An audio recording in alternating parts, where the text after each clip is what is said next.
આવતીકાલે લોકસભાની ચૂંટણી માટે મતદાન થનાર છે. સુરત બેઠક બિનહરીફ જાહેર થઈ છે. ત્યારે લોકસભાની નવસારી બારડોલી બેઠક માટે સુરતના વિવિધ વિસ્તારોમાં પણ મતદાન થવાનું છે. ત્યારે પોલીસ કમિશનરને જિલ્લા કલેક્ટર દ્વારા સંયુક્ત પ્રેસ કોન્ફરન્સનું આયોજન કરવામાં આવ્યું હતું. જિલ્લા કલેક્ટરે જણાવ્યું હતું કે તમામ સાહિત્ય ડિસ્પેચ થઈ ગયું હોવાનું કહ્યું હતું. જ્યારે પોલીસ કમિશનરે કહ્યું કે સુરક્ષા બંદોબસ્ત ચાંપતો કરવામાં આવ્યો છે, જેમાં પેરામિલિટરી ફોર્સને પણ તૈનાત રાખવામાં આવી છે. જિલ્લા કલેક્ટર પારઘીએ કહ્યું હતું કે નવસારી અને બારડોલી બેઠક માટે મતદાન થનાર છે. ત્યારે આ ચૂંટણીમાં મતદાન માટે અત્યારથી જ તમામ મતદાન મથકો પર સાહિત્ય પહોંચાડી દેવામાં આવ્યું છે. ઈવીએમ, વીવીપેટ સહિતનું સાહિત્ય રવાના કરી દેવામાં આવ્યું છે. આજે તમામ તૈયારીઓ પૂર્ણ કરી દેવામાં આવી છે. આવતીકાલ સવારથી જ શાંતિપૂર્ણ અને સૌહાર્દભર્યા માહોલમાં મતદાન થાય તે પ્રકારની તમામ વ્યવસ્થા પરિપૂર્ણ કરી દેવામાં આવી છે. સુરત પોલીસ કમિશનરે કહ્યું કે મતદાનને લઈને પોલીસના ઉચ્ચ અધિકારીઓથી લઈને તમામ સ્ટાફ ખડે પગે છે. સ્ટાફ ફાળવી દેવામાં આવ્યો છે. સાથે જ પેરામિલિટરી અને એસઆરપીની પણ મદદ લેવામાં આવી છે. આવતીકાલના મતદાનને લઈને આજથી જ મતદાન બૂથ ઉપર તમામ સ્ટાફ ગોઠવી દેવામાં આવ્યો છે. મતદાન મથકની આસપાસ પણ કોઈ અનિચ્છનીય બનાવ ન બને તે માટેની પૂરતી સુરક્ષા વ્યવસ્થા ગોઠવવામાં આવી છે. આપણે સૌ જાણીએ છીએ કે આવતીકાલે બારડોલી સંસદીય મતવિસ્તાર અને નવસારી સંસદીય મતવિસ્તારમાં સમાવિષ્ટ સુરત જિલ્લાની 9 અસેમ્બલી સેગમેન્ટ માટે આવતીકાલે સવારે 7 વાગ્યાથી સાંજે 6 વાગ્યા સુધી મતદાન યોજવાના છે. આ બાબતમાં પહેલાં પણ મીડિયાના મિત્રોને જાણકારી આપેલી છે, પણ આપના થકી આજે સ્પેસિફિક રાખવાનું, જે પ્રેસ કોન્ફરન્સ રાખવાનું આશય એ છે કે ઇલેક્શનને લગતી કેટલીક બાબતો છે એ આપના થકી સિટીઝન્સને એની માહિતગાર કરવામાં આવે. તો જેમ મેં વાત કરી કે ટાઈમિંગ છે સવારે 7 વાગ્યાનું 6 વાગ્યા સુધીનું છે, અને આપણે જે વોટર ઇન્ફોર્મેશન સ્લીપ છે એ દરેક વોટર્સને ઘરે ઘરે ત્યાં જઈને બીએલઓ દ્વારા ડિસ્ટ્રીબ્યુટ કરવામાં આવી છે. છતાં કોઈને સ્લીપ ના મળી હોય કે એ થઈ ગયા હોય તો ઇલેક્ટ્રોનિકલી પણ electoralsearch.in એમાં પણ ચેક કરી શકે છે. ECIની જે વેબસાઇટ છે એમાં પોતાનું નામ, ભાગ નંબર અને કયા મતદાન મથક ઉપર જઈને એમને વોટ નાખવાનું છે એ પણ એ જોઈ શકે છે.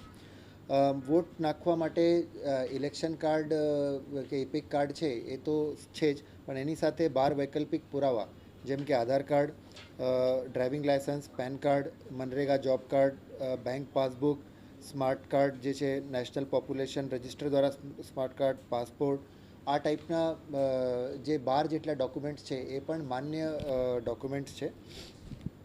એની સાથે સાથે જ એક એ પણ જણાવવા માગીએ છીએ કે જે વોટર ઇન્ફોર્મેશન સ્લીપ, જે મતદાર કાપલી બીએલઓ દ્વારા ડિસ્ટ્રીબ્યુટ કરવામાં આવી છે, એ ફક્ત લોકોની જાણકારી માટે છે, એનાથી મતદાન નહીં થઈ શકે, એટલે એ ખાસ ધ્યાનમાં રાખવાનું છે. તમામ મતદાન મથકની જે 100 મીટરની ત્રિજ્યામાં મોબાઈલ ફોન પણ લઈ જવાની જે છે મનાઈ છે, એટલે આનું આયોજન કરીને જ લોકો વોટ નાખવા નીકળે. ગરમીની સ્થિતિએ અમે મતદાન મથકો ઉપર વિશેષ સુવિધા કે ચોખ્ખા પીવાનું પાણી છે, શેડ છે, છાંયડાની જે વ્યવસ્થા છે, પછી મેડિકલ કિટ્સ છે, વ્હીલચેર વગેરે, અને આ બધી જે વ્યવસ્થાઓ છે, જે અશોર્ડ મિનિમમ ફેસિલિટીઝ જે છે અમે ઊભી કરેલી છે. અને કોઈ પણ નાગરિકોને વોટ નાખતી વખતે તકલીફ ના પડે એના બાબતના પૂરતા પ્રયત્નો, પૂરતા જે ઇંતજામ છે એ તંત્ર દ્વારા કરવામાં આવેલ છે. દરેક જગ્યાએ 108ની એમ્બ્યુલન્સ સાથે પણ અમે પોલિંગ સ્ટેશન્સને માર્ક કર્યું છે, જેને કરીને કોઈ પણ પ્રોબ્લેમ થાય તો એનું સોલ્યુશન આવી શકે. આપના માધ્યમથી બધાને હીટવેવથી બચવા માટે પણ એ કરીએ છીએ કે લાંબા સુધી તડકામાં નહીં રહે, હીટવેવથી બચવા માટે જે બીજા ઉપાયો છે એને એક કરે.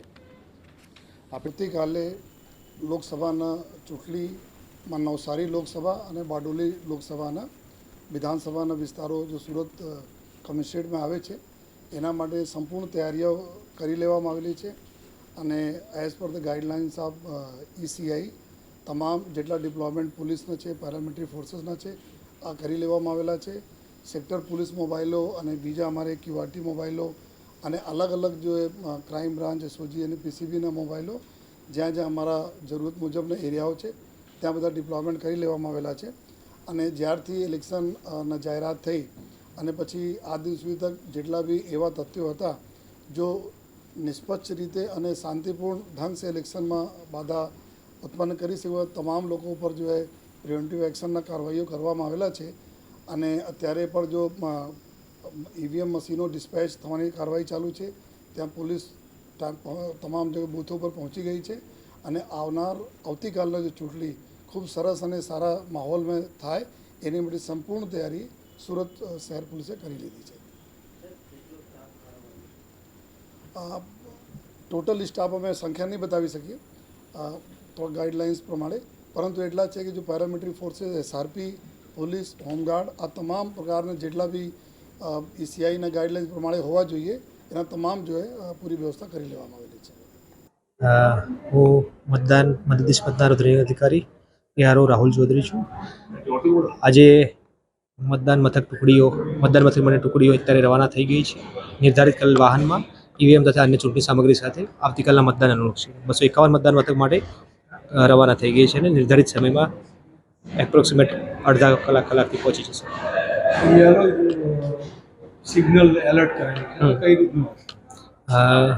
હીટ વેવની આગાહીને ધ્યાનમાં રાખીને મતદાન મથકે જરૂરી જ્યાં ખુલ્લા સીટ નથી ત્યાં મંડપ, પાણી તથા આરોગ્ય ડિપાર્ટમેન્ટના સહયોગથી મેડિકલ કીટ તૈયાર કરવામાં આવી છે. એને અનુલક્ષીને ORS તથા અન્ય ફર્સ્ટ એડ કીટ સામગ્રી છે એ વ્યવસ્થા કરવામાં આવી છે. આમ જોવા જઈએ તો આ તાત્કાલિક આ વખત પહેલી વખત ગરમીનો આટલો પ્રકોપ છે, તો કઈ રીતે ટીમમાં એક કેન્દ્ર ઉપર કેટલી આરોગ્યની ટીમ હશે, કેટલા ડૉક્ટરને કઈ રીતે? આરોગ્યની ટીમ અહીંયા મતદાન સુવિધા અહીંયા કેન્દ્ર છે ત્યાં છે. એમને આરોગ્ય હેલ્થલક્ષી કીટ આપવામાં આવી છે. એક કીટ જે ફિક્સ કરી છે આરોગ્ય ડિપાર્ટમેન્ટે, એમાં જરૂરી ટેબ્લેટ, ફર્સ્ટ એડ કીટ અને ORSની જરૂરી સુવિધા છે. અને દરેક મતદાન મથકે એક કીટ આપવામાં આવી છે.